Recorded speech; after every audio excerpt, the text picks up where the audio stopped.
there are a million other people who are talented, million other and I even saw that in my own business, right? I always thought that, if I just fucking make amazing design, amazing websites, my work, this is what creatives say, my work speaks for itself. No, it fucking doesn't.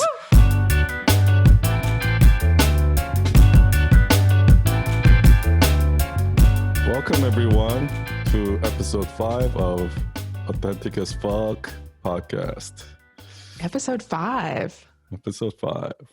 That's awesome. I was thinking the other day I was thinking about when I say authentic as fuck, it sounds a little natural. So I think I just have to say authentic as fuck or something. You gotta, I don't know, authentic as fuck. You gotta make it you gotta put a little punchiness in there. Authentic as fuck. Fuck. Yeah, you gotta add some passion to it. So people know when they say it, they mean it. Authentic as that's authentic as fuck. You know what I mean? We need to get the perfect version of you saying it and then record it and then try to replicate it. And try to replicate it. Yeah. Exactly. I was thinking about getting a neon sign back here. This is authentic as fuck. Oh man, what dude. Do you think? You're such the creative. It might be kind of busy, right? No, I think it'd be cool. Yeah. I think it'd be really cool. I mean, you just look cool. You sound cool. You look cool. That's everyone wants to be Son's friend. I'm always surprised because Gabby said the same thing. Last year we all went out to dinner and I was like, she was like, Son, when I first met you, this guy's so cool. And I'm like, what? That if you saw me in high school, that would be the last word that people would use in the same sentence as me. That's how it works, right? The coolest people were probably not that cool in high school. But I totally relate to what she said because that's how, whenever I'm around you or talk to you, I'm always man, he is so cool. But I think that's how we are about because when I talk to you guys, I feel oh, they're so cool. I just feel we all think that everyone else is cool, and we're not. We're we're not cool. Dork. That's true. Because I would not put me and Michael in the cool category. We're pretty boring and vanilla. I was watching your wedding video. Oh yeah, you watched it. Thanks. Was that in Mexico or something? Yeah. You guys had a destination wedding? We did. And there were only we invited, I think 11 or 12 people. And then when you add the plus ones, it was probably close 20. To 25 people or something, 25 That's to 30 still people. Pretty good, intimate, yeah. It was the best thing we ever did. It was not what we had intended to do. Because I was I want to have a Nashville wedding because we both love Nashville and I want to do it on there. I can't hear you anymore. You can't hear me? Oh, I hear you now. Okay. But I wanted to do it somewhere in Nashville on this bridge that where we had our engagement photos done. And we went to Mexico shortly after we got engaged. And Michael was we saw someone getting married there. And at the same place? At the same place. Yeah. And we had been to that place a time before. So it was a place that was special to us. Michael was what if we got married here? And I was no way. I'm not doing a destination wedding. Hell no.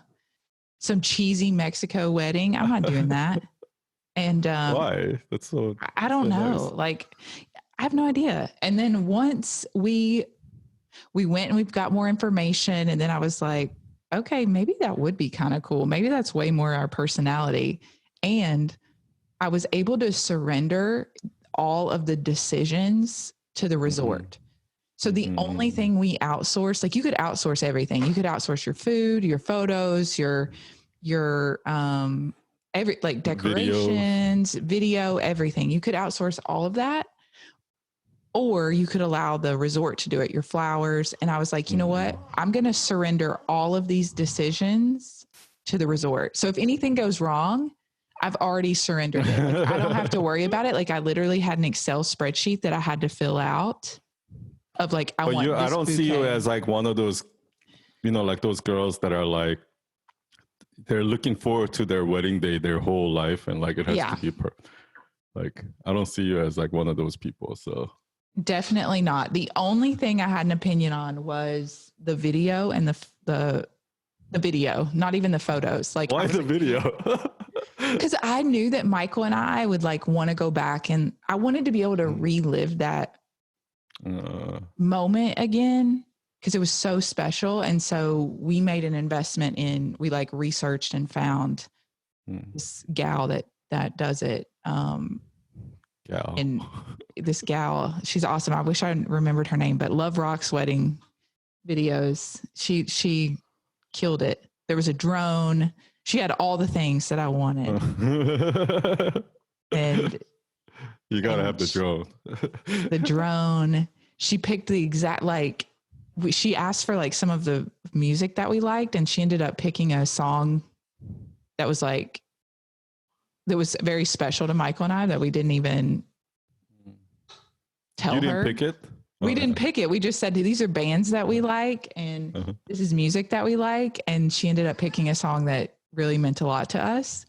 So it was cool. I think that's important, right? Like when you hire anyone, it's less about like their skills, and it's more about like how well you mesh with them, right? Like, yes. Cause she came and like talked to us like while we were at the hotel, and was like trying to get to know us. And we talked on the phone a couple times, and like, she got to know our story, and that's so important, because that's her job to capture that personality, right? So exactly. You ever watch a show called Abstract on Netflix? No. So it's like a series, and what they do is they feature different artists every week, different type of artists. Like, so one of them is like a shoe designer, another one is like illustrator, another one might be a graphic designer, so another one's like an architect. So they pick different like people in the creative world, but they're like the best of the best. Oh, I know. He's like, I don't want to sit down here, mama. Your second episode.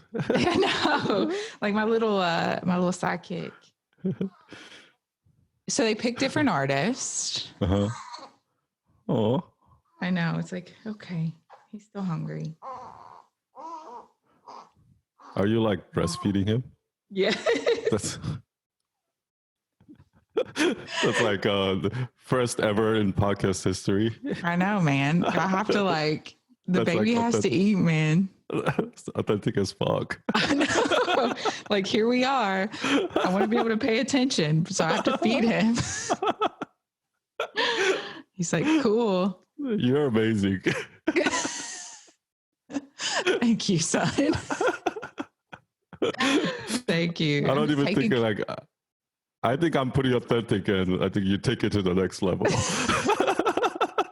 What am I supposed to do, man? My kid's like hungry. This is just like, hey, can I? I'm just admiring you. Like, it's mad respect. Oh, well, thank you.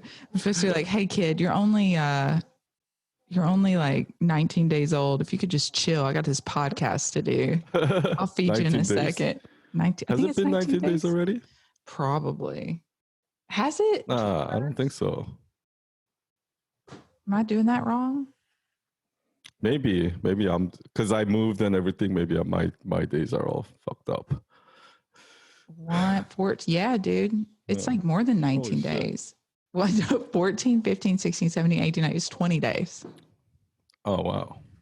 We lost a day there. Okay, so tell me about Abstract. Oh yeah, so that in that show, there's one of them was like a photographer, and he's a portrait photographer. So he does like all the presidents and all like famous people. Yeah. And like what he did had almost nothing to do with actual photography. Like what he does is they come in and he'll talk to them for like 45 minutes to get them comfortable, to learn about them, and like talk about like really deep shit.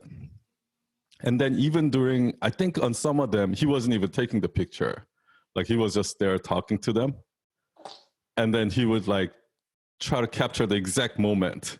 Like he would ask them like a very emotional question and then try to capture that exact moment of like certain look in their face. And it was just like, I was fascinated. So he would ask questions, and then as they're answering them, he would take photos. Yeah, exactly. Oh. And he doesn't look at the camera. He's like just looking at them. And he stands so close to them, like he's like right in front of them, like taking pictures. So how does he take their picture if he's like right in front of them? Or like not looking at... Like he's like this. He's like he'll set up the camera and then he'll just like talk to them or like, I don't know. Oh, wow. But like 90% of it had nothing to do with actual lighting or photography or anything like that. It had everything to do with getting that emotion out of them. Dude, that's like everything you talk about. You always talk about it doesn't matter what your website looks like. It doesn't matter what. None of this stuff, like all the bullshit doesn't matter if you don't have a good story and you can't tell it well. Exactly. So, but everybody tends to put 90% of their focus on all the other shit. And like, if I look at Instagram, everybody is like 90% of their focus is on trying to figure out the algorithm, like perfect hashtag strategy and all of that. I'm like, take all of that energy and time and put it into making dope content. That's that's going to give you a better growth. Right. Like you're not trying to game the system. Mm-hmm. But it's the same, right? Like if you look at people that are like in the fitness space, like they're putting 90% of their energy on doing the perfect exercise, the perfect diet. Like, why don't you take all of that energy and actually do the exercise? Right. Do the work. Go run beside David Goggins. Yeah, right? Just go run next Just go live with him for 30 days. Like, and then get back to us. Fit. Yeah. Like you'll have no choice. Man, every time I was just thinking about him because I was scrolling through the other day and there he is running like in my feed, like wonder what he's running towards. Every one of them is running. Every single one. He's like running or doing some insane workout. Like he's got... His workouts are not actually that crazy. He does when I watch him, he does very basic workouts. But I'm sure, like, I think he does it a lot. Right. He's like, this is my 4,000th push-up of the day, and I'm not out of breath. I'm not tired. I look great. And you suck if you don't. I'm better than everyone.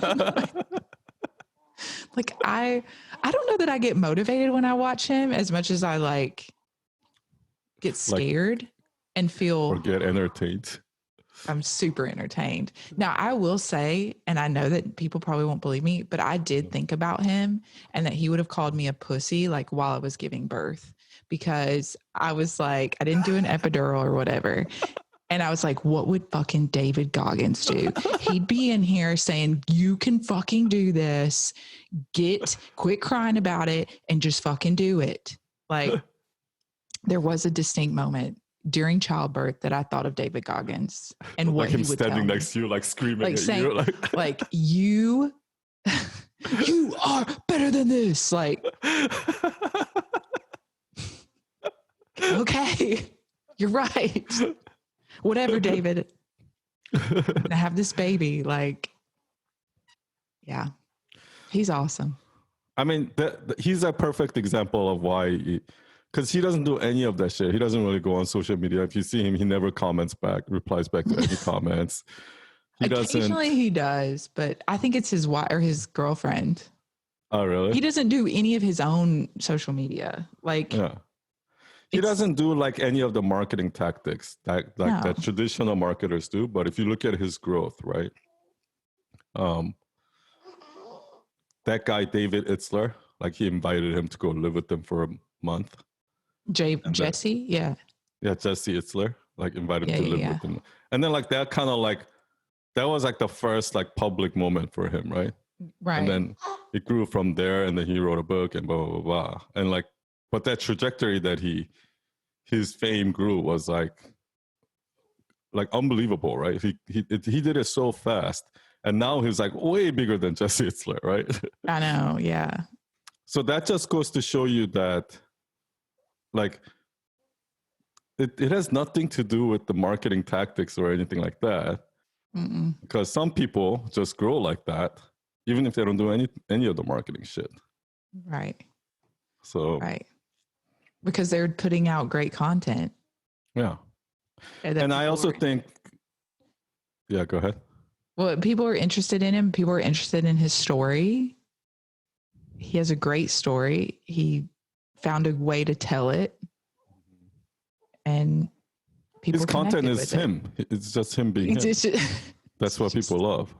Yeah. I know. That's what I love. And I am like that too with certain people. Like, and I think you were right. Like the other day we were talking about what makes him like so like magnetic, and it's just him being himself. He like no apologies, like, and that's what I'm that's what I'm drawn to for like Gary Vee, right? When somebody is like just unapologetic and just fucking being themselves, something about them is just like magnetic, and it just draws people to them, right? Yeah, because so I think it's because so few people are that way. Yeah, like because we envy it almost. We're like, oh, I wish I could be like that. It's like the cool thing. Yeah, it's like, wow, they're so cool. They're so cool because they're just being themselves. Yeah. And like when I watch David Goggins or like Jocko or like Gary Vee or even Joe Rogan, like it, and there's a few other people, like I don't know if you watch like H3 podcast, but they're kind of silly, but they're like that. Like when I watch these guys, it doesn't even matter what they say. Like for me, it literally doesn't even matter what they say. It's just watching them talk, the energy of it. Yeah. I can sit there and just watch them talk about anything. Yeah. Yeah. Exactly. So kind of leading up to PR, right? Which is kind of the topic of this episode. Yeah. That's kind of another thing, right? I think I had some clients that are so well connected in PR. Like they know everyone, right? And they will get all these, like, they will be on the Today Show, they'll be on this show, they'll be all over the place. But for some reason, like their social media is not growing really. And when they sell courses, nobody buys it, right? So that kind of got me thinking too, like about, and when I was on Instagram, I saw similarity, right? Like there are people that are reaching out, networking, DMing everyone and trying to like go on IG Live with them or like do a guest post or like collaborate with them and shit like that. But ultimately, like that's just grinding still. But like for me, like all of my IG Live, all of my like guest posts and things like that, like I didn't reach out to any one of them. They all reached out to me. And I think that's what happened. That's probably what happened with David Goggins, right? I'm sure he didn't hire some PR agent. You know what I mean? So yeah. Even when it comes to PR, yeah. Because you need PR to grow. You need to be on, you need to show up, you need to be on guests on podcasts, and you need all of those things to grow.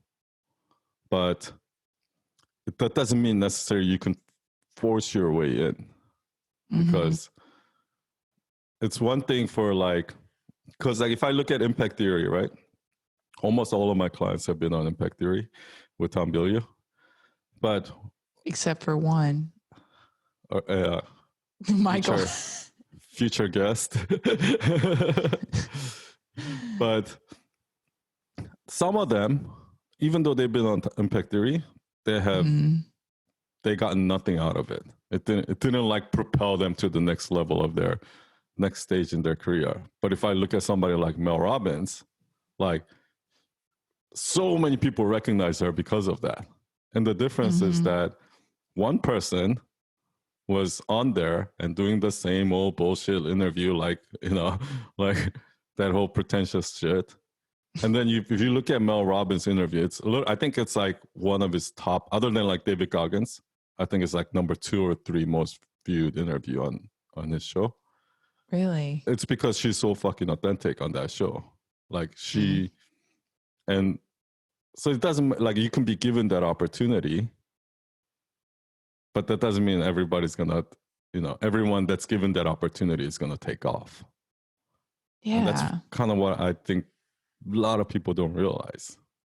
Yeah, I think so too. I think we in some ways thought, okay, we need PR because that's like the magic bullet. Like they're going to be able to. So you guys hired a PR company. Mm-hmm. We hired a PR company primarily for the book. I think we talked about that in one of our episodes. Like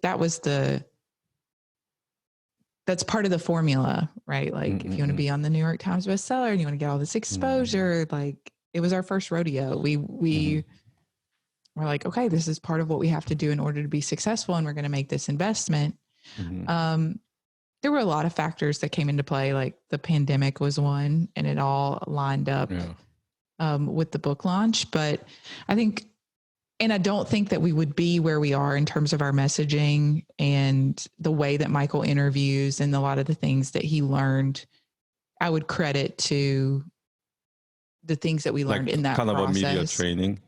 Yeah, he got some media training. We got to refine the message a little bit, which was really helpful for him to like pare it down to the sound bites, because he could go on for hours about what he's talking about. So they helped us like simplify that message and get it across in a 3-minute or 7-minute, interview. Like when people say, can you tell us your story, or like, can you tell us? You gotta do the exactly. And they helped us land a few like big podcasts. But what we learned along the way, like for us, we also landed a bunch of podcasts on our own by by just reaching out to people. And then so you think you could have gotten those other podcasts on your own too? Yes. I think so. Okay. We didn't get any other kind of big media exposure. And the things that we thought were going to be like really big deals that they did get us turned into be not really nothing. It wasn't a big opportunity. It didn't drive it didn't drive a bunch of book sales. It didn't drive a bunch of followers. It didn't turn into this big thing. So I think it's like the culmination of those things. It's like it's exponential. So what's happened now for us on podcasts, I don't even know how many. Michael's probably been on close to 50 podcasts at this point, and IG lives, and you put all those things together. A couple of things have happened. One, he's made real connections with the interviewers, some of them, and then they refer him as a guest to the people that they know in the podcast industry. And so like, it's now exponential. Like, oh, you should have this guy on your podcast, and making those introductions. And so it's all very organic. It also feels like more of a connection is being made, like, because we're reaching out or they reach out to us. And then over time, we start to see like, oh, hey, we saw you on this podcast. We saw you on that podcast. Or I heard your interview with Donald Miller. I heard your interview with, maybe a smaller podcast that only has a few subscribers. And so over time, the more and more that you're on, the exponential, the reach is and the growth. Yeah.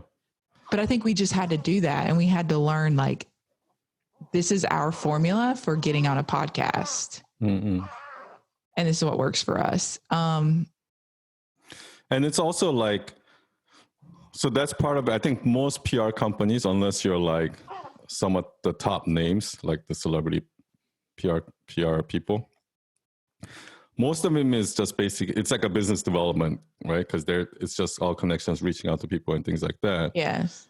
And the thing is, you're absolutely right. When you get on the Today Show, even like big publications, when you get a feature on Forbes or whatever it is, those don't actually drive sales. It's just, it's more like a credibility, like a social proof type of thing. So you can say that you were on there. Yes.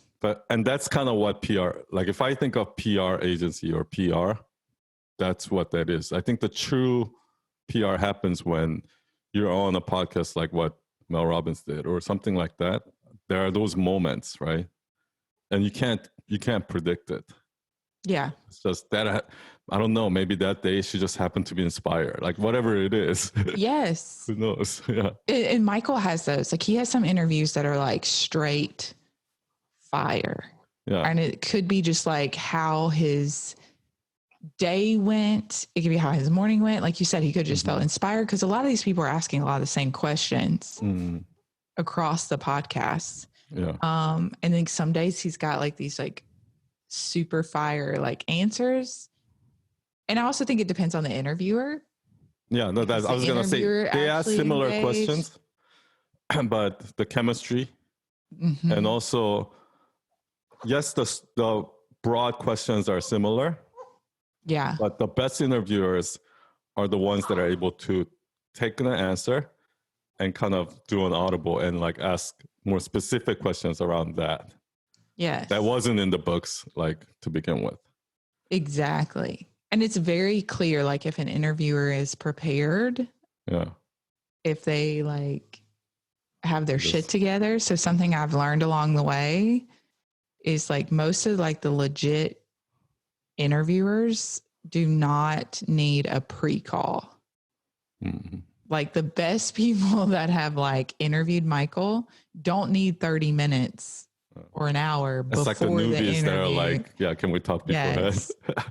Yeah, like can we talk beforehand so I mean, sometimes they're trying to sell you something. Sometimes it's like, oh really? Like they're trying to get something from Michael. Like, and I'm not saying they're all like that, but we've learned along the way. So anyone who's out there like trying to get on podcasts, from our experience, we've learned. Because sometimes that first meeting is the most magical one. Like, yeah, because you don't know what's going to happen. And that's like the best. I think some of the best podcasts that Michael's done is the ones that the interviewer's like, all right, I'm going to go ahead and hit record. One of his best ones, believe it or not, was a gal on the phone. It was just on her phone. And she was like, all right, I'm going to go ahead and start recording this phone conversation. Like as soon as she picked up, it was like, okay, I'm going to start recording our call. Is it cool? Yep. Okay. And like, it's probably because those are the ones that are the most present. Like they don't have an agenda. They're just relaxed. And they haven't asked, they're like what you just said. It's like they just, they're finding out the information like the same time the audience is. So if you have these pre-calls, you don't, the magic. It's more authentic. Yeah. Like it's real. Their reaction is like in real time versus if you're trying to set it up and stage what you're going to talk about. I mean, it's just like what we do, right? Like the 30 seconds before we hit record, I was like, hey, what are we going to talk about? You know that there's a girl, I forgot her name. Let me look her up. She was on that movie with Robert De Niro, Dirty Grandpa. What? Aubrey Plaza. Have you heard of Aubrey Plaza? No, this is where my cool factor is like, you know everyone. I'm like, no, I don't know that person. No, I don't know everyone, but she's like, she's in a lot of those like Seth Rogen movies. Like there's like these cliques, right, in the comedy world. Yeah. Like Seth Rogen, like all those guys, like Paul Rudd and all those 40-year-old virgin guys. They're kind of like a clique. And then you have another clique with like Steve Carell and all those guys. Yeah. Well, which I'm going to go back to right now. Remind me later because I want to talk about that too. But Aubrey Plaza, she's like, I love her because she's so fucking awkward. Like when you watch movies, she's so fucking awkward, but in a way that it's so real. Like, is she awkward on purpose? So I don't know. I mean, I don't know her personally, but okay. I saw one of the interviews. So if you go on YouTube, right, because I'm obsessed with her, if you search Aubrey Plaza on YouTube, there's like all these videos that are saying like Aubrey Plaza is like the most awkward guest ever, right? So when she goes on Letterman or she goes on like the Today Show or whatever it is, she's so fucking awkward. And I saw her interview there's this one YouTube channel that I watch. It's called Off Camera. Mm-hmm. And he just does like these interviews with actors and directors and stuff like that. She was on it, and that show is not pre-scripted at all. They don't do, because Today's Show, Tonight Show, all those shows, what they do is they rehearse everything, every answer, so you know exactly what you're supposed to say before you actually go on, right? Yeah. And that's what exactly she said. She said, I can't do this thing where we rehearse all the answers and pretend like it's the first time I heard it and pretend like it's the first time I'm saying it. Like, that's what makes her so awkward. Oh. Because in that interview with in Off Camera, she wasn't awkward at all. She was very normal. Do you know what I mean? Yeah. I feel like I would be like that if I was Me too. If I had to rehearse something and act like it's so cringy for me. I know. Like, even if nobody else knows, the fact that I know it that would make me super awkward. Yeah. And weird. And like Michael gets that way because that was the way it was with PR when he was being like trained, right? It was like, here's like the biggest thing we learned from the media training. So I'll go ahead and spill the beans. You guys don't have to spend thousands of dollars. Give us the secret. You don't have to spend thousands of dollars on PR training. Here was the thing I walked away from that meeting and that training with. The number one thing was, and it all makes sense. So when people ask you question, like you don't rehearse answers to each question that you could be asked because that's millions of like different combinations of questions, right? You rehearse the 7 answers and that's it. So Michael would be like, so what if they ask me this? Doesn't matter. You use one of your 7 answers, whichever one of your 7 answers that best fits in there. Just use that one. Oh, really? So instead of rehearsing, so like, for example, we were prepping for all these book interviews, right? So he had an answer about the 3 principles. Mm-hmm. He had an answer about why he wrote the book. So his why about the book, like there were like literally like 7 different categories of broad answers that would be suitable for the majority of questions he got asked. And or you can like redirect it that way. He can, exactly. And then that's exactly where I was going to go. And then Michael was like, well, what if it's something I don't really want to answer? Or if I don't, what if that doesn't answer the question? And she was, they were just like that's what happens in interviews. And they had a bunch of examples of where you see the interviewer ask one question and the interviewee kind of answer it. Not really. But not I really. feel like that. I almost feel like that holds you back, in my opinion. Yeah, I feel like that kind of holds you back from being a star. I think so too. It's the safer way, right? Because you got your rehearsed answers. Exactly. Yeah. So that's what they were like training him to do, was like, here, these are your guardrails that you stay. But why do you think that is? What does that prevent? Like, or what does that do? What benefit does that bring, I guess? Well, I think for someone like Michael who can get lost in if they don't have a very clear message, like not that he doesn't have a clear message, but like if you're not super clear and have the ability to be succinct, you may that you may say things, you may lose the interviewer. But I think it can be a combination of things. Like if they ask about the 3 principles, right? Or they ask about the book, or they ask your hero's journey story, you can have the same answer for those. But if they ask you something else outside of that, I think you should still be able to answer that. And that's because like I understand, I know what you mean, right? It's like, I don't know where I heard this from, but it's better to say one thing 100 times than 100 things once, like in marketing, because a lot of people, they feel like, oh, if I tell this story, right, that they go on another show, they feel like they can't tell it again because, I already told that story, right? But you're talking to a different audience. Yeah. That's why you have to tell the same story over and over and over again. Yeah.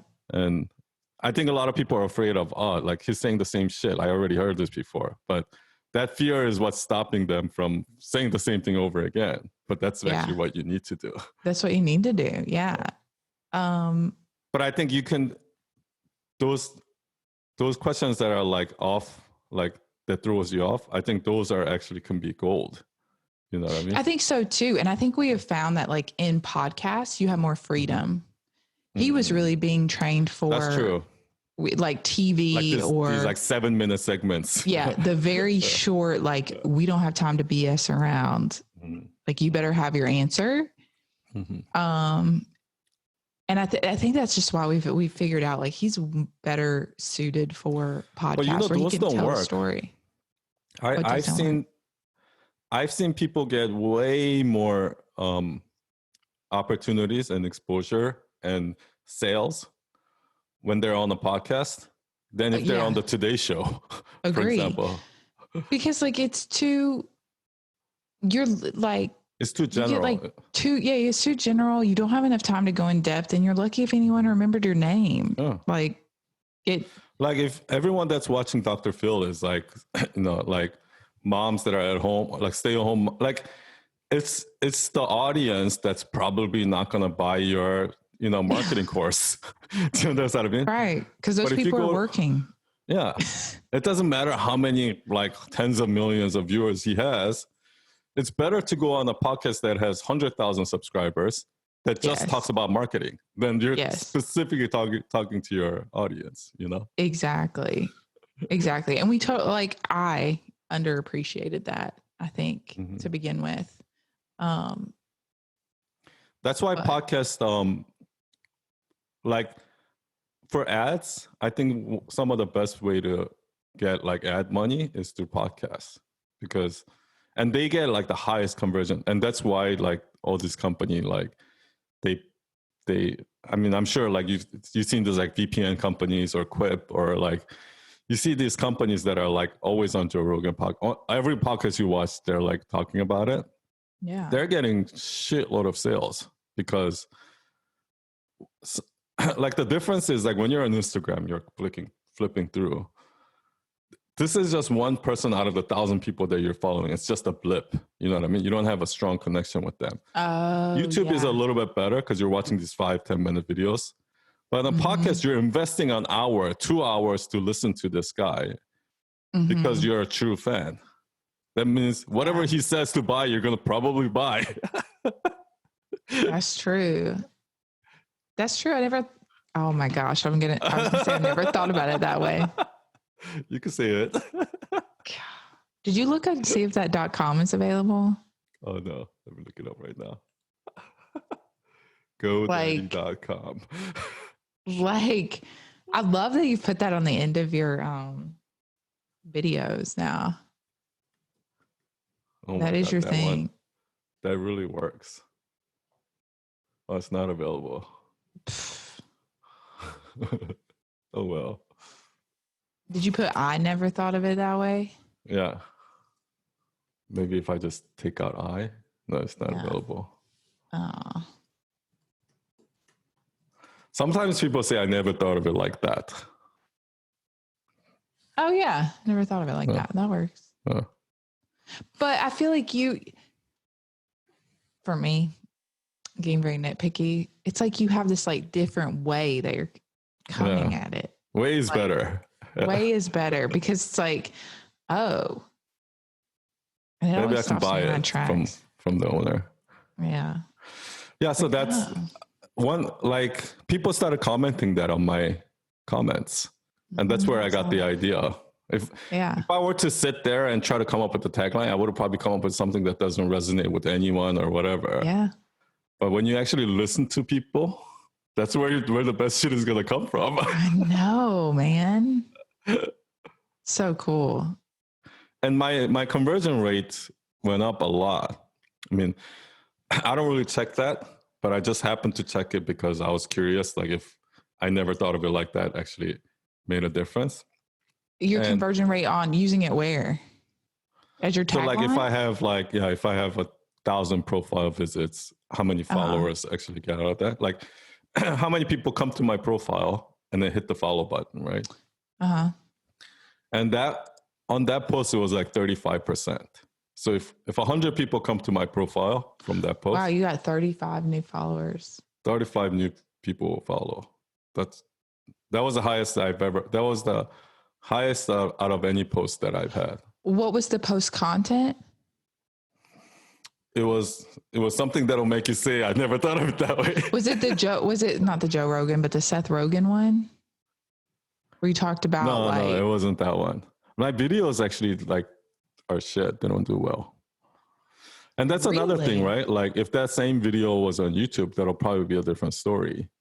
But it's because when people are on Instagram, they're in a different mindset. They're not there to watch a 60-second video. So it's like the carousels do better? Yeah. My carousels do the best. Because they're just trying to flick through, I guess.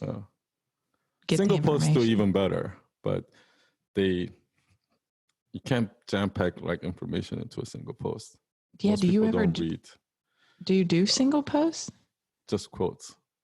But see, quotes, I don't know, for us, I found that quotes are useless because they do might a get lot. reach, yeah. But they don't convert. But they don't convert, yeah. Mm-hmm. Yeah, they don't convert, but people will share them. Yeah. We have gotten a few followers from, actually, we've gotten a society member from really? One of your followers. Yeah. That's the best. Yeah. He just joined. Before when I was talking about clique, that's what I wanted to get into. Oh, yeah. So, and it's related to PR because most podcast guests, most like people that are on press, like things like that, they don't get in because like some PR agent reached out to and did a business development. It doesn't happen like that. It happens because there's cliques out there, right? So what I was saying is like, there's a Steve Carell clique, right? Where they're all of his movies are always going to be the same people. And then there's like, what's his name? The guy from the Unite show that replaced Jay Leno, Stephen Colbert. Like there's like a group of Jimmy Fallon. No, Stephen Colbert. Oh yeah. Like, so it's because those guys all like started out together, like whether in like the improv, like whatever, the improv group or whatever it is, they knew each other since they were nobodies. Okay. Yeah. And then like, if you look at the swingers guys, right? Like John Favreau and like, who's that tall guy? Like I'm so bad with names. But anyway, there's a clique there that started out when they were friends when they were nobodies. And then like Seth Rogen and the guy who directed 40 Virgins, those guys were also together, like way back, right? Before like Freaks and Geeks. Yeah. So there's like these cliques even in Hollywood. And these cliques started forming when they were really small, when they were nobodies. If you look at like, even my clients, right? Like Gabby Bernstein, like Marie Folio, Lewis House, Jay Shetty, they all know each other. They're all friends in real life. But they knew each other. A lot of them knew each other when they were nobodies. When they were trying to like build this. Yeah. Exactly. Like when even before they had their first course. You know what I mean? Mm-hmm. And there's even cliques within different cliques that merge between, like, cause like Gabby and Mel Robbins might not be in the same clique of people, but there's somebody like in between, like Tom Billio, who knows both Mel Robbins. Yeah. Mm-hmm. So there's like these different cliques and they kind of like mesh, like overlap with each other. So but there's clearly cliques that are close to each other. And unless you start getting into those cliques, you're never going to get to that. And that's what I realized. So many people think that they can do this alone, that they can get enough followers, they can get enough this, and they can get, but it's just not going to happen. Like what you have to do is you have, and there's cliques being formed right now. Like there's like Marie Folio's B School has a group of people, like the one tier below her, who's like now up and coming. And some of them are like maybe in their clique, some of them are in their own clique, and then there's a clique below that and below that. So there's all these multiple communities, And then there's ones that are starting out, like for example, like let's say Marie Folio 10 years ago when she was a Right. nobody. There's cliques being formed right as we speak in the bottom of the chain that 10 years from now they're going to be huge. Mm-hmm. So somehow you have to find those cliques and you have to get involved in the community. Unless you're in that community, you're not going to grow. You're not going to get on podcasts. None of those things are going to happen because everybody that's on Jay Shetty's podcast is like his friend of a friend. Same thing with Lewis House. Like it's all like that. Yeah. So, well, and that's what's happened like with us and the referrals. Yeah. Like, that's what I was going to say. Yeah. Yeah. Like, oh, hey, you need to go be on this podcast or this podcast, or you would love this person, because the people that Michael really connects with are people of similar mindset and believe in his philosophy. And so then you find that community. Yeah. And that's what I noticed too. Like some big people might not necessarily be like in this clique because their personality is different, but they have a different clique of people that think like that. Yes. Yeah. And that's why I don't think there's really like, you can't expect too much from a PR company because they're not gonna, you have to build those relationships yourself. You can't pay somebody to build those relationships for you. No, but I would agree that like when you do use a PR firm, like you're really just paying for their relationships. Yeah, that's what I would do. Like that, you're just paying for who has the most relationships with the people that are best. But you still have to make the relationship afterwards. Yeah. Once you get the intro. Once you get the intro, yeah. But all they're doing is connecting you to their friend that's doing them a favor and wants to meet you, like the friend of a friend. That's but I think this is kind of like something that I think a lot of people don't talk about. Is that when you grow a personal brand, when you're trying to create a course, like they think that a lot of it has to do with them, right? Like how good the course is, like how good there's, but no. 90% of it actually has to do with who you know and are you in this? Yeah, as cliche as that sounds, right? Like it's all about who you know. No, it is. It is all about who you know. It is. Your message is a little bit of that, like, but my message very small. Well, I'm just saying, like, like whatever message you're carrying is like maybe 2%, and then that's okay. So don't get me wrong. Like you still need to have a good course. You have to have good product. You have to have a good message. You have to have the personality. You have to have all of that. But there are millions of people that have all of that. Yeah, that's the problem. That's the problem. Is there's so the who you know is going to be the differentiator in helping you get. And the reason why I'm saying this is because I'm one of those people that are like, oh, I can do this by myself. Like I don't appreciate community as much. Like I told you in the last episode, right? Like I'm very self-dependent, and that's kind of what I'm starting to realize over the past couple of years is that, there are a million other people who are talented, and I even saw that in my own business, right? I always thought that, if I just fucking make amazing design, amazing websites, my work, like this is what creatives say, my work speaks for itself. Like, no, it fucking doesn't. Okay. There you go. There's your knowledge bomb for the day. Like some people need, like every creative needs like a little button of sun that they can just play for that. No, it fucking doesn't. Okay. Thanks for the reminder, son. Yeah. I mean, I have a lot of, I tend to attract people, my audience, like I tend to attract people that are like me, obviously, because that's how everybody attracts audience that are like them. Yeah.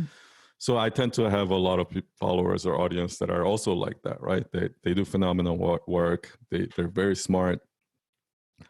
But throughout my whole career, that's happened, right? Like I'm always like, oh, my work is so much better than that guy's. How did he get that project and then I didn't? Yes. You know what I mean? Yes. No, I totally get what you mean. Cause we like, even from our perspective, like we'll see people charging 5 times what we do Yeah. for a much Yeah. shittier Who's not as product. good. Yeah. Who's not as good. Yeah. Like we believe that, Michael and what he's doing is exceptional compared to what they're doing. And we're just like, how are they how are they doing it? Yeah. And it's the relationship. So, and I always used to like dismiss that part. I'm like, I don't want to be this like fake PR person that are like just going to all these fucking networking parties and, having these fake conversations. But you don't have to, because a lot of people that I like a lot of my clients, they are actually genuinely friends with these people. Right.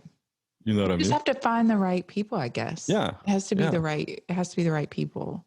Because if it's a bunch of people that you don't connect with, or it's not the right community, then it's going to be miserable and surface.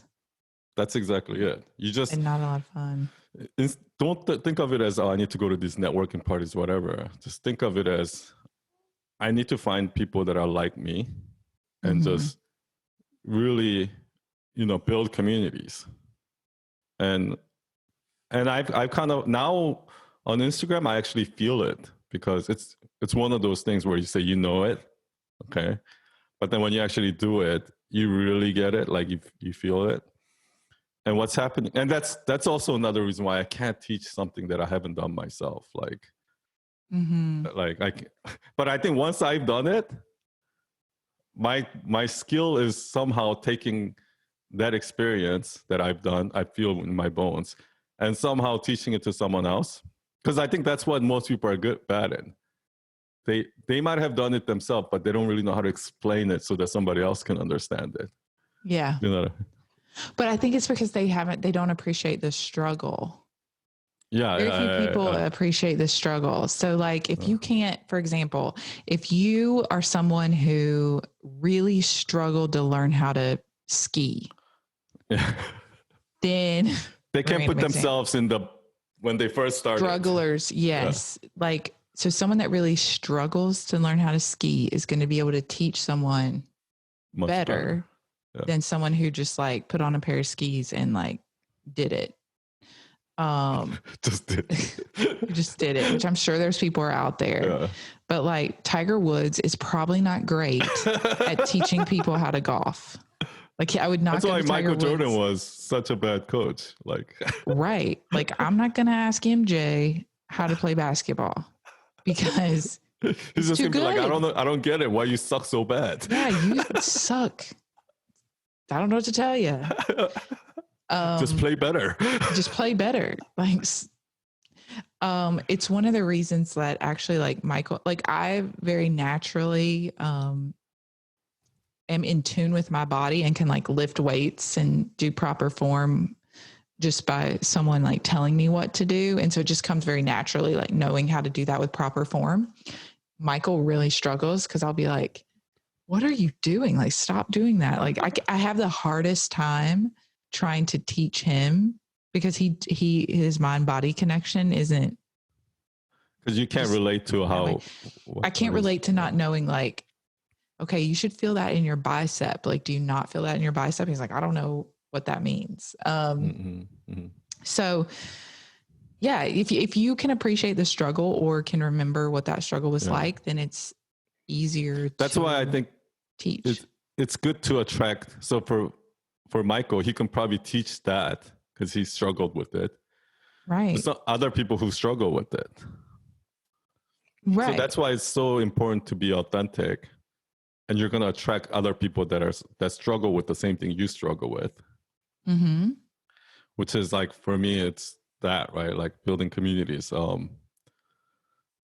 Like now that I've been on Instagram for 5 months and I see how it is and I feel it, one of those things I see is like, like 99% of those people in the community, I have no desire to be friends with them. But there's that 1% of people that I connect with and I talk to them on, whether on DM or Zoom or whatever it is.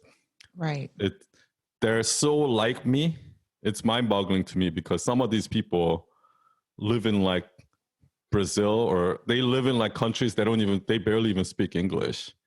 Mm-hmm. But they're so like me that I don't even have people like that in my real life friends that are like that are so close to me like that in terms of personality and things like that, right?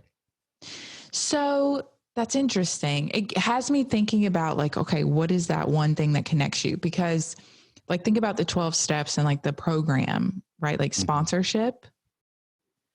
Like that is because Michael struggled. So you're trying to find group of people that are like each other. Yeah. Because like the reason that Michael connects so much with an addict is because he's been there and he knows that struggle. And like what connects him, whether it's someone that and I bet you addicts share some sort of a personality trait. Well, they share like there's that commonality of like either personality trait or whatever, like that addiction thing, that no matter what they do, no matter where in the world they are, no matter addictive personality.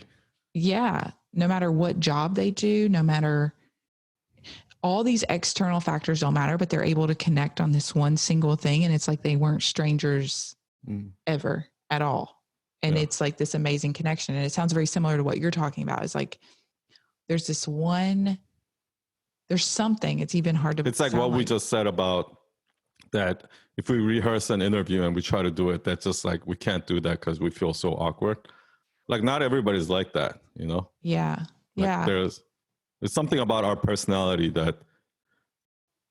something that we have similar in our personality that makes both of us like that. Yeah. I'm just curious what that is. Like why? I bet you it's like multiple things though. Like there's probably like hundreds of different personality traits within me. Mm-hmm. And with this one other person, maybe we have one thing in common out of those 200 or something. But with this other person, I might have like 150 things in common. Then I probably feel more closer because, I mean, I'm sure we're not like identically the same. Yeah. But it's like, I'm thinking about like, I don't like most people. Like I really don't at all. Like, so, you need to meditate.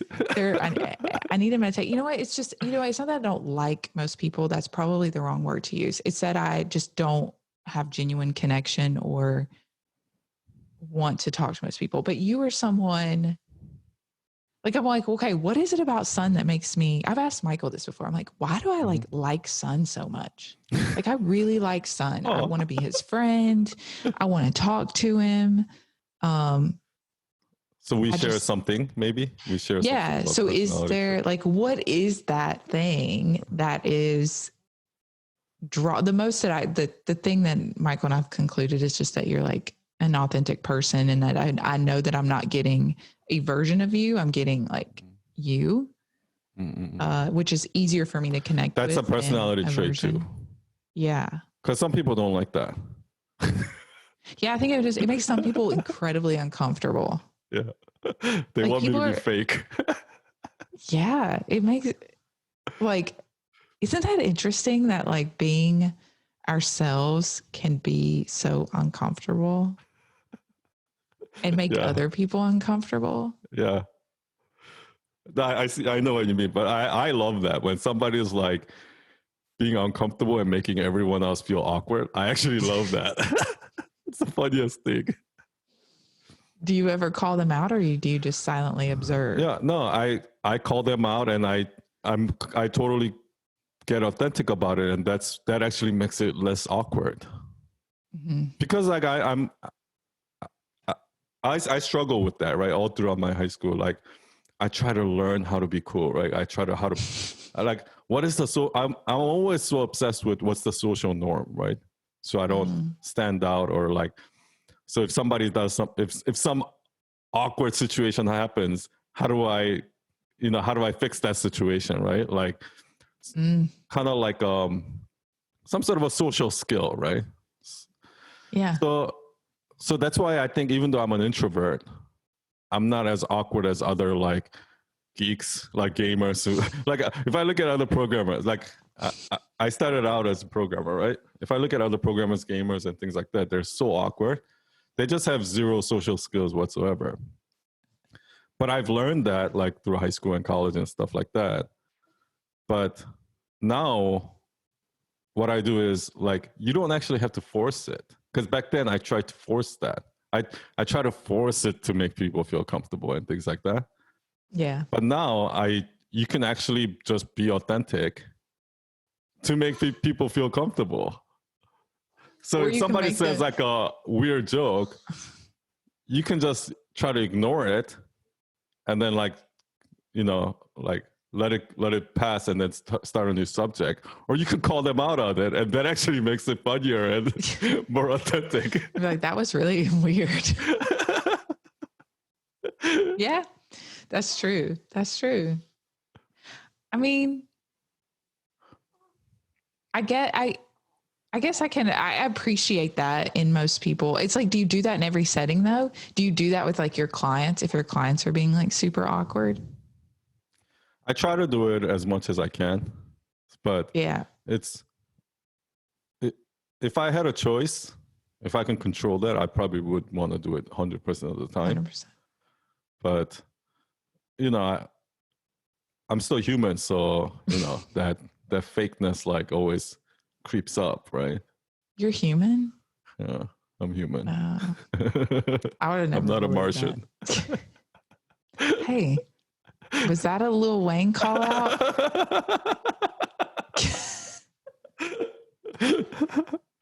Granted, he's always saying, I'm not a human. I'm a Martian. Because I still can't believe that you're obsessed with Lil Wayne. Like, yeah, I'm in the top 3% of Lil Wayne listeners on Spotify. I mean, yeah. But then Michael like burst my bubble. Elizabeth is a super fan of Lil Wayne. Lil Wayne. So Lil Wayne, if you want to have me on your podcast, which I found out I have Apple Music for free on Verizon. I think it's on Verizon. Something that we get like Apple Music free for a year. And I'm so excited because it now means I have access to Lil Wayne's podcast. Oh, it's only on Apple Music? It's only on Apple Music. Like you can listen to I've seen clips of it on YouTube, but yeah, you can. It sounds amazing. Like when I watch those. He's so cool. Yeah. And he's really, really smart, and he doesn't get. Yeah. But he doesn't sound smart like the way he talks. That's the thing, right? Like he sounds very like the words that he use, you know, if you just listen to him, you wouldn't think that he's smart. Right. But when you actually really listen, like that guy is so smart. I know. Hey, there was this like funny thing he said about, he was interviewing Eminem, and Eminem was like, sometimes I have to go back and like look at, like I'll write a really great verse. He's like, I have to Google my own lyrics to make sure it's not something I've already said because it's really? So good. And Lil Wayne was like, I have to do the same thing, man, because I'll write it. And I'm like, man, that sounds really good. But did I write that before? Like, have I written that already? I was like, wow, that struggles. What an interesting struggle is real.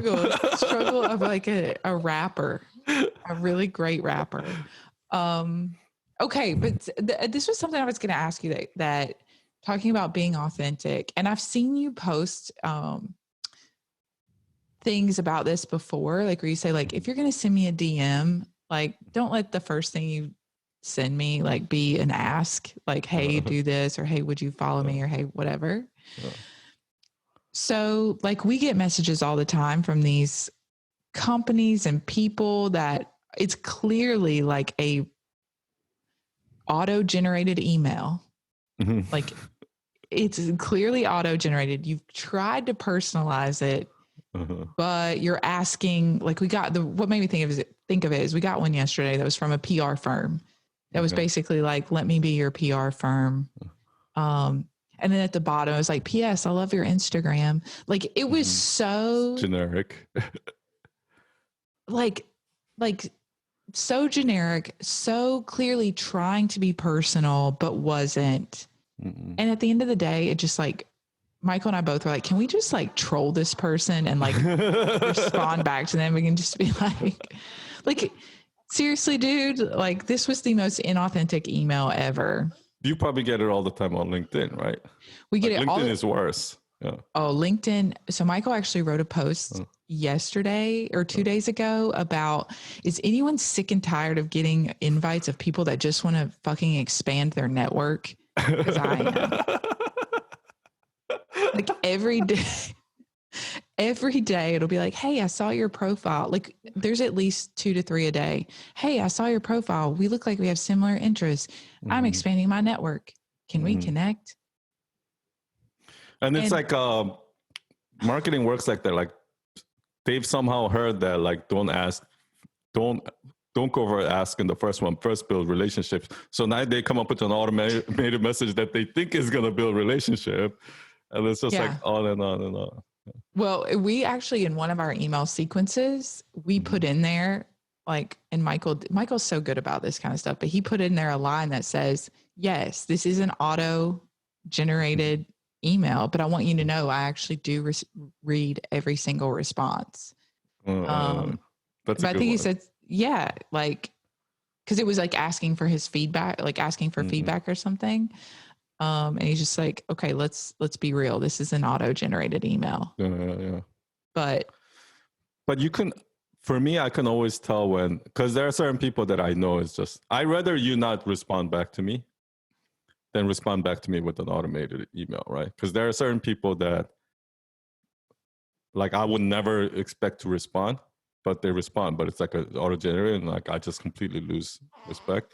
And there are certain people that I don't expect to respond, and they don't respond, but maybe like months later they respond.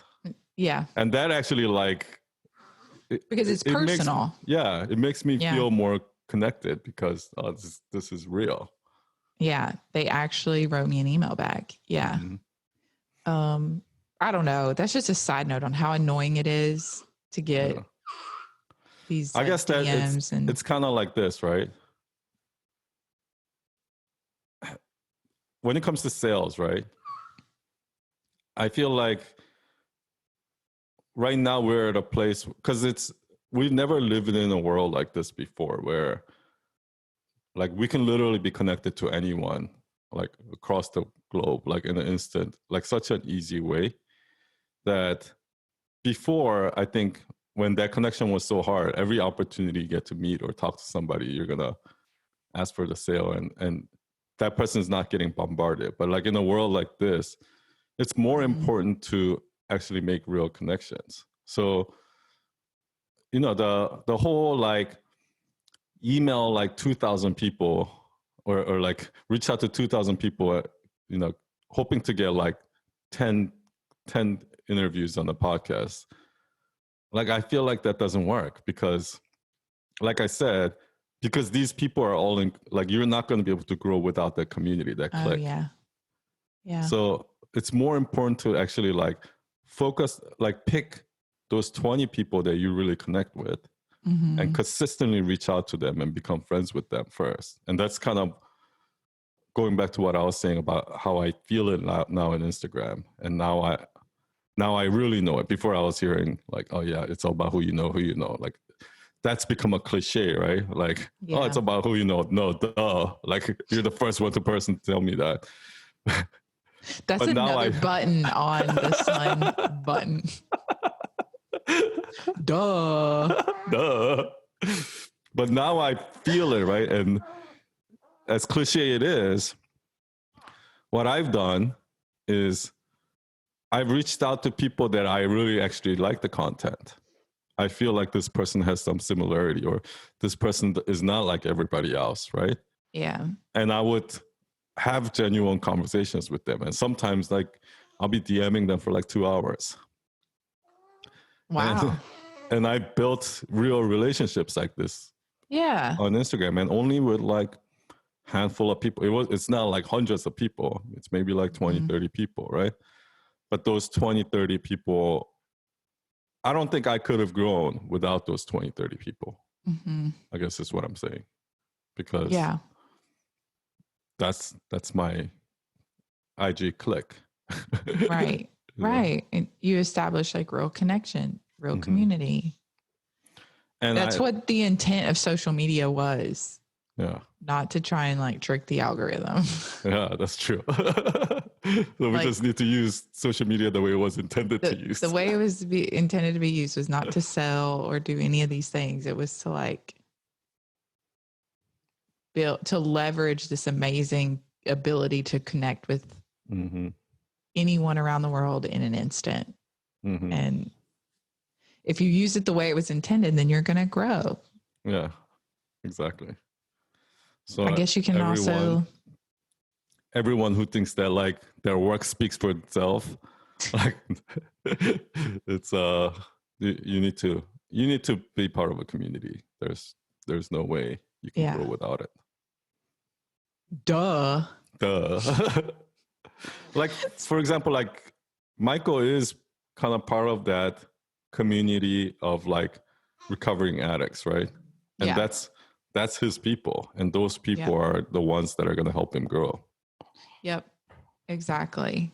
And that's where he has the deepest connection, because of that similarity we talked about, that addict thing, the thing that connects him, like where he can go to a meeting in, a 12-step meeting in a different country and feel connected with the stranger sitting next to him. And it really and you never know, because some of these people that I'm talking to, maybe they're small right now, but like 5 years from now, they can be like the next Gary Vee. They could because like it's so funny how it works like that. When you're in that community, they grow together, right? So like Lewis House, Murray Folio, all those guys were nobodies, but they were still friends. Yeah. But it's so funny how all of them are huge now, right? Why is it that not just one of them are huge? Why is it that every single one of them are huge? It's because they help each other grow. Like it's because every time Marie launches a course, every time Amy Porterfield launches a course, all of her friends are going to be like, hey, go buy her course. Exactly. Or they're partnering together, and then they're like doing things together. Buy this course and I'll give you this course for free. Right. Exactly. Yeah, I hope everyone got that clear and go start making connections. Yeah, I hope you start making some genuine connections. First and foremost with me and Son. And Michael. And Michael. If you haven't checked out, Michael is way cooler. Yeah, start with Michael. It's way cooler. Way smarter and way cooler. Way smarter. Like, yeah, unbelievably smart. And us. Yeah. I don't know. He's like, for someone that never like graduated from college, he's a pretty smart dude. But the smartest people never graduate. Like Steve Jobs didn't graduate from college. Oh, that's true. But you know what? Steve, I guess Steve was like, he was like a different kind of smart, because I don't know. Well, you know why smart people don't graduate from college? It's because they think college is stupid. Yeah. Yes. Michael thinks school is stupid in general. 2 years into college, they're like, oh, fuck, this is so stupid. I'm not learning shit from here. I'm wasting my time. But he will learn if something is like relevant, like to what he's trying to do in the moment, like right then he will spend hours like reading, researching, trying to learn it. And I'm sure you're like that too. Yeah. But I see, I also like enjoyed school to some degree. Oh, you did? Yeah. But I think it was just, I didn't enjoy the process. I just enjoyed, it was just a means to an end. Kind of like we talked about last time. Like I got the letters after my name. I got to say I have this degree. I have this or that. Like climbing the mountain so you can get to the top. Yeah, which is You're thinking it's not about a mountain, it's a hamster wheel. It's not a mountain. Let's be clear. That's what they make you think it is. That once you graduate, you're gonna be.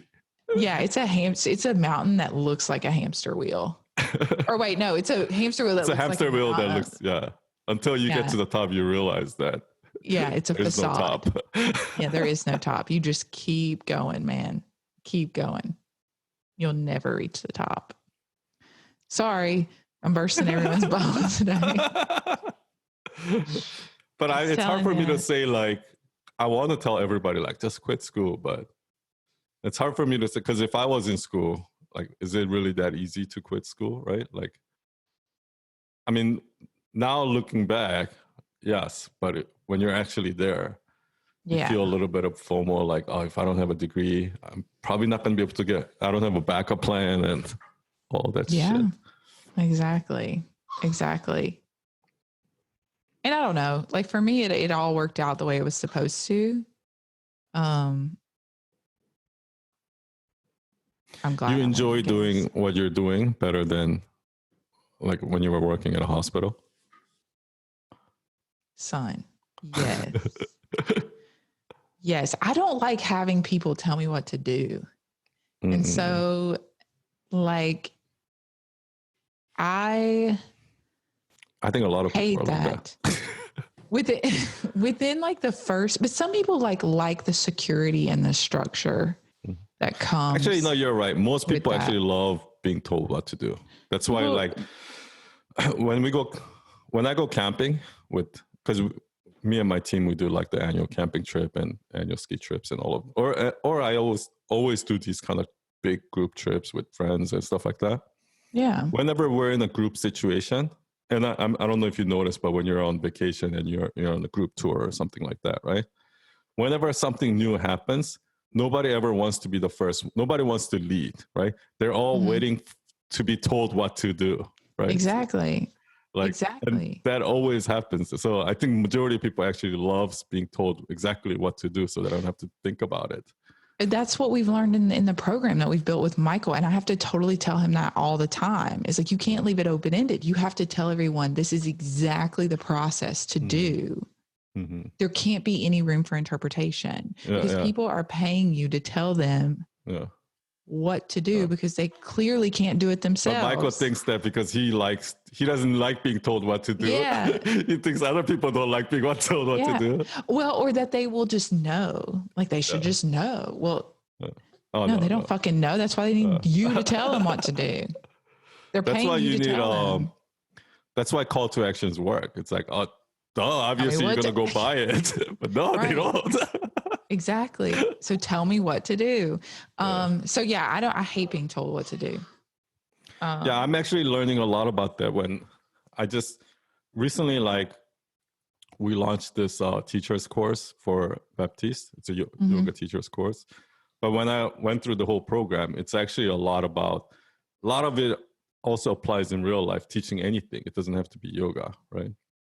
Yeah. And that's kind of what I realized. It's so important, like being clear in your directions and being intentional in every step of the way, making people feel like they know exactly what the itinerary is, next step is so important. So important.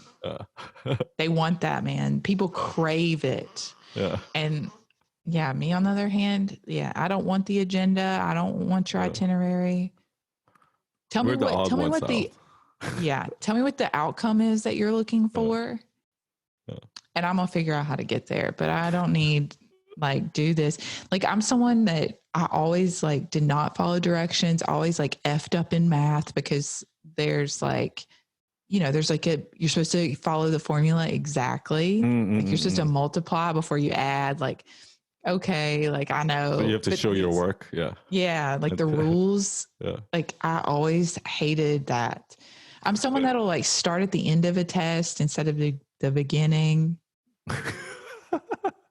And I don't know. You're such a rebel.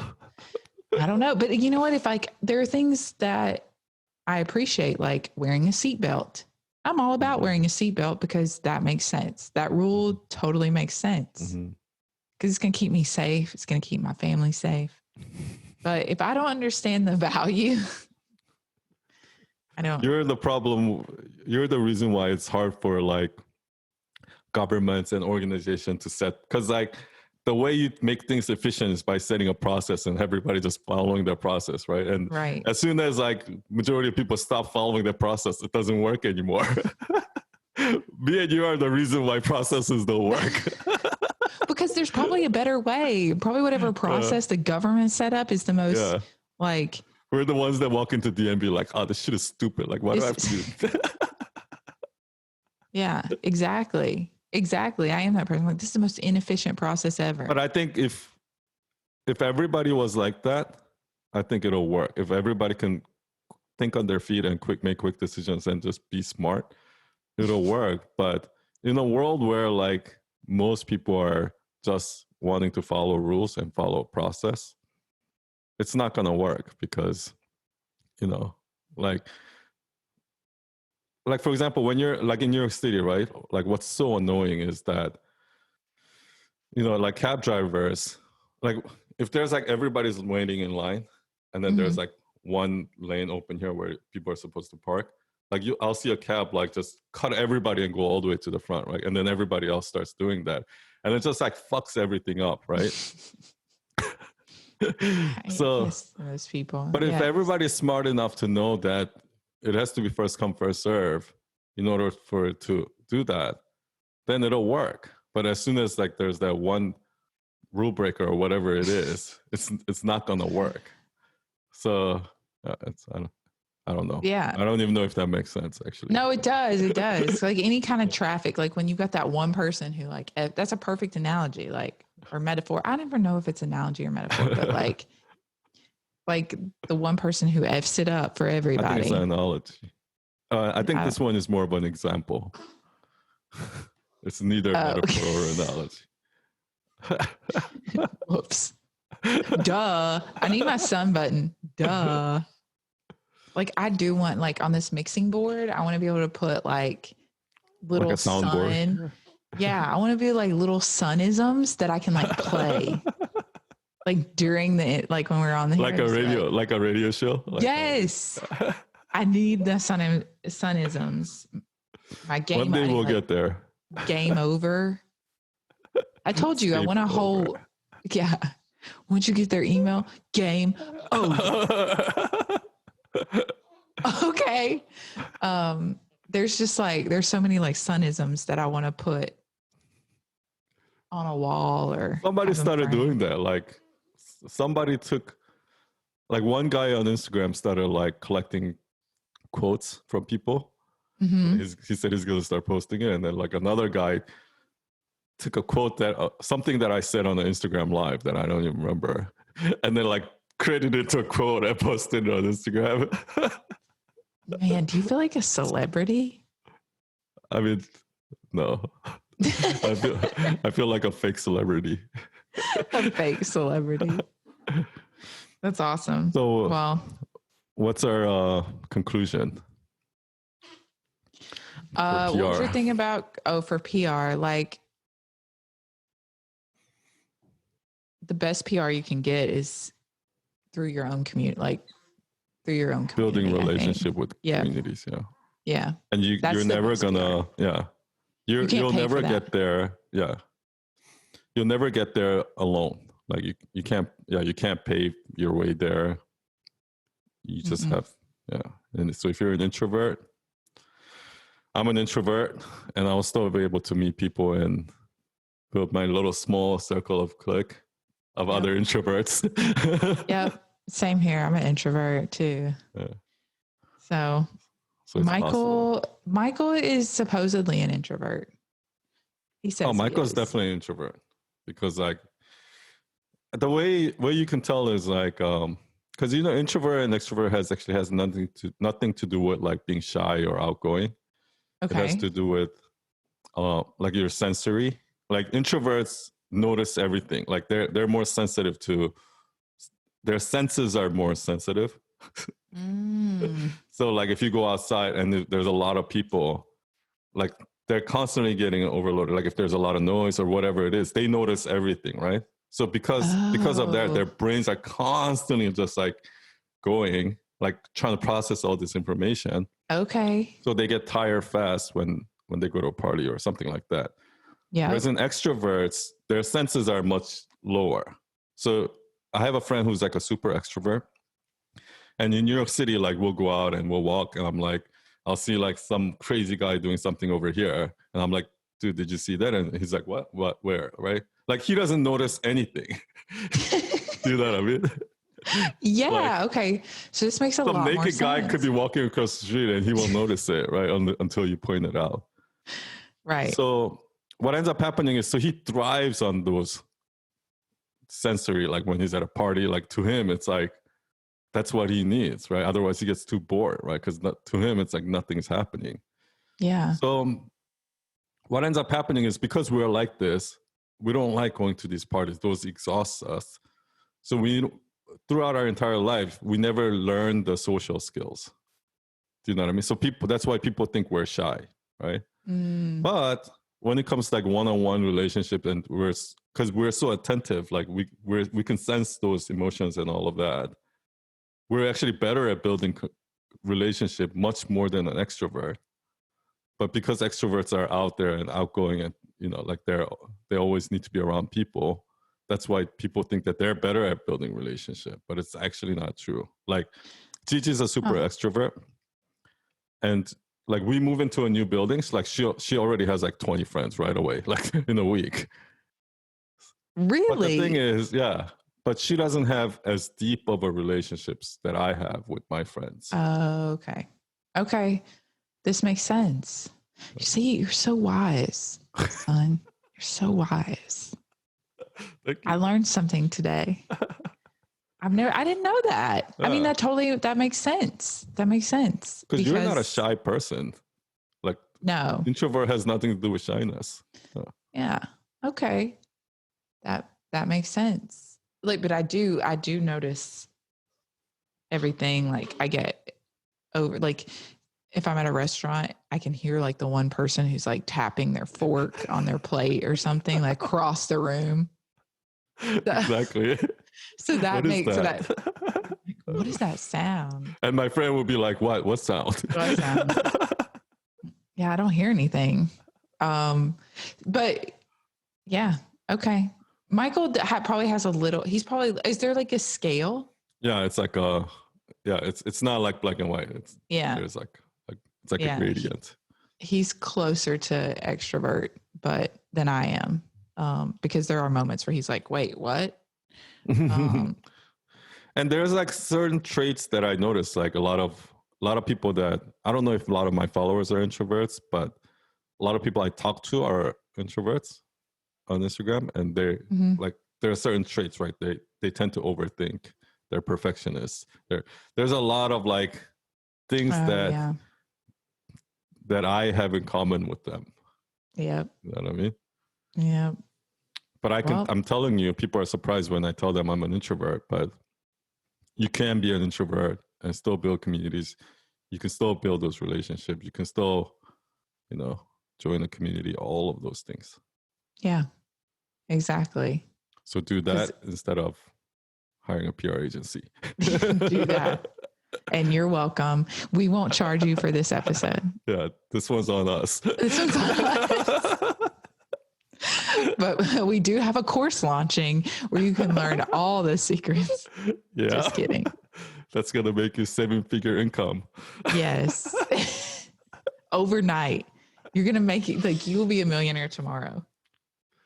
But we don't have a private jet and Lamborghini in the back.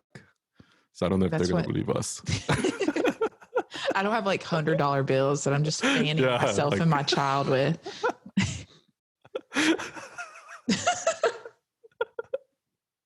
That would be hilarious. I'm gonna make WBW an outfit made of $100 bills, and that'll be our. Do it, because I just want to see that.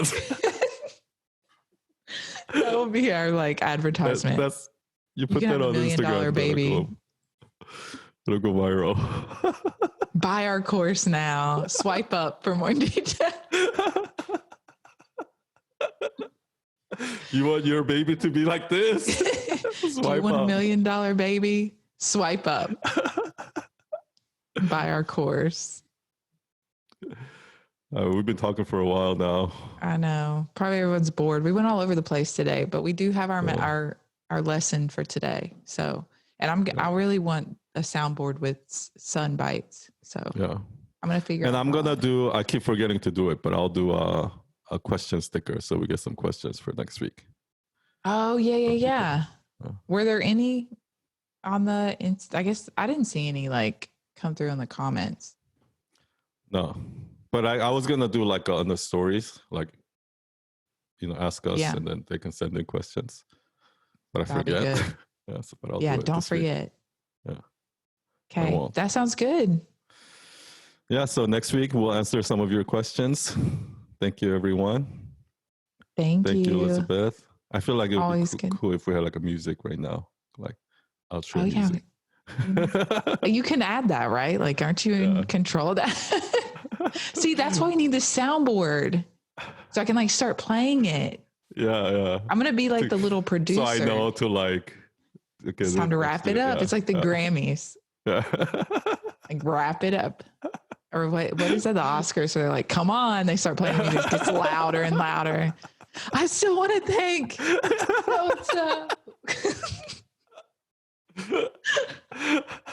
like dragging you off the stage. Okay.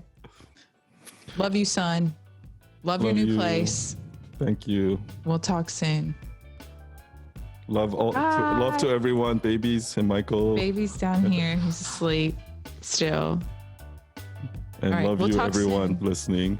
Yes. Love you guys. See everyone soon. Bye. Bye.